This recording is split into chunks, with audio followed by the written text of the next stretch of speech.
I'm your host, Whiskey Mike, And I'm Keeper. and this is NPN. Tonight, we look at a world where the thin veneer of civilization, from the gentleman's game of cricket to the sanctity of a museum, is being pulled back to reveal a much harsher reality. We begin with a forensic revelation that bridges the gap between the rainforest of the Andes and the prison cells of the Arctic. International investigators have linked the death of Alexei Navalny to Epibatidine, a rare synthetic frog toxin that bypasses the violent tremors of traditional nerve agents for a silent, systemic paralysis. In South Asia, the spirit of sportsmanship has withered under the heat of the sun in Colombo. We examine the deafening silence at the pitch as the captains of India and Pakistan refuse a simple handshake, signaling a diplomatic frost that even the roar of a stadium cannot thaw. Meanwhile, a miracle in Queensland as police recover 2,600-year-old Egyptian treasures stolen from the Abbey Museum, found wrapped in household towels in the back of a camper van. And finally, a descent into the unthinkable, a new UN report detailing a 3-day massacre in Fasher, Sudan, where the scale of human cruelty has reached a point that investigators say defies modern description. From the molecular precision of an assassin's poison to the heavy weaponry of a paramilitary siege, these are the stories shaping your world tonight. This is NPN. European labs link rare frog poison to Alexei Navalny's death. In a dual blow to international diplomacy, forensic scientists have discovered some shocking revelations regarding this death. International investigators from Germany, France, and the Netherlands released a joint report on February 14, 2026, claiming that Russian opposition leader Alexei was assassinated using a synthetic neurotoxin derived from the rare phantasmal poison frog. The findings directly challenge the Kremlin's natural causes narrative, identifying the substance as Epibatidine. Epibatidine is an alkaloid found naturally in the skin of Epidobates tricolor and Epidobates anthonioi, species native to Andean slopes of Ecuador. While it was once studied as a potent painkiller, it was deemed too dangerous for human use due to its narrow safety margin. In regards to lethality, the toxin binds to nicotinic acetylcholine receptors in the nervous system. This triggers a shutdown of neuromuscular transmission. Unlike the violent convulsions often associated with Novichok, Epibatidine causes a progressive paralysis. The victim ultimately dies of respiratory failure, suffocating because the muscles required to pump lungs cease to function. Investigators noted that the toxin found in Alexei's system was a synthetic isomer. Since these frogs do not exist in the wild in Russia and captive bred frogs do not produce the poison, the report concluded the toxin was manufactured in a high-level state laboratory. The cricket tournament in Sri Lanka has experienced some unexpected issues in the past couple of days. Indian captain Suryakumar, Yadav, and Pakistani skipper Salman Ali Agha went forward for the coin toss.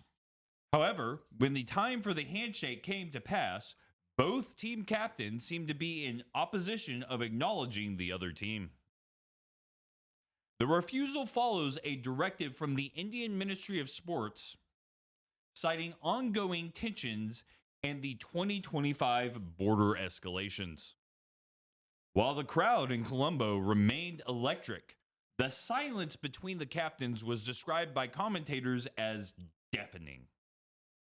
Despite the diplomatic frost, the game proceeded under heavy security.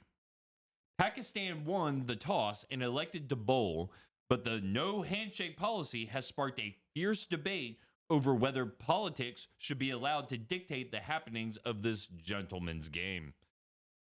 A heist took place earlier this week when the window to the Abbey Museum of Art and Archaeology was shattered, allowing entry into the museum. Despite the museum's security systems, the thief was able to bypass internal barriers and target specific display cases housing some of the collection's most significant Egyptian relics. The items taken would have become a staggering loss to the archaeological community, with the youngest piece dating back more than 2,600 years. The first stolen item was a wooden cat sculpture, a rare representation of the goddess Bastet, carved with intricate detail that has survived millennia. The second item was a mummy mask, a funerary mask used to protect the deceased in the afterlife, often gilded or painted with symbolic protection spells. Lastly, a beaded mummy collar was stolen. This item is a fragile, multi-layered piece of jewelry typical to the late period of the Ptolemaic era, composed of hundreds of tiny faience beads. Following a series of tips and forensic evidence gathered at the museum, Queensland police tracked a suspicious vehicle to Redland Bay. This is roughly 50 miles south of the museum. Officers then proceeded to swarm the camper van parked near the ferry terminal. Inside, they found the 52-year-old man along with the artifacts. They had been wrapped in household towels and hidden in storage compartments. Early reports from museum curators suggest that while the items are intact, there are concerns regarding the fragile beadwork of the collar and the polychrome paint on the mask due to the rough transport in a non-climate controlled vehicle. The Abbey Museum is well known for its eclectic and rare international collection. A museum spokesperson had this to say regarding the robbery: "To see these items recovered is a miracle for the heritage of Queensland. You cannot put a price on 2,600 years of human history." A report released by the UN Human Rights Office on February 13th, 2026, has detailed a level of violence in Al Fasher that witnesses described as a scene out of a horror movie. The 29-page document reveals that when the Rapid Support Forces and allied Janjaweed militias overran the city in late October 2025, after an 18-month siege, they unleashed a systemic campaign of extermination that may amount to crimes against humanity. The UN documented over 6,000 deaths in just the first 72 hours of the final assault.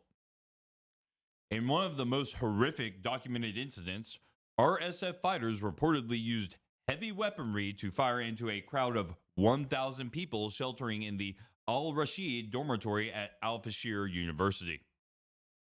The UN reports that civilians were systematically pulled from vehicles, robbed, and executed on the roads leading out of the city. The report notes that on October 28th, the RSF stormed the Saudi maternity hospital, resulting in the death of approximately 460 patients and staff. The UN High Commissioner for Human Rights, Volker Turk, emphasized that sexual violence was not a side effect of the chaos, but a deliberate weapon of war.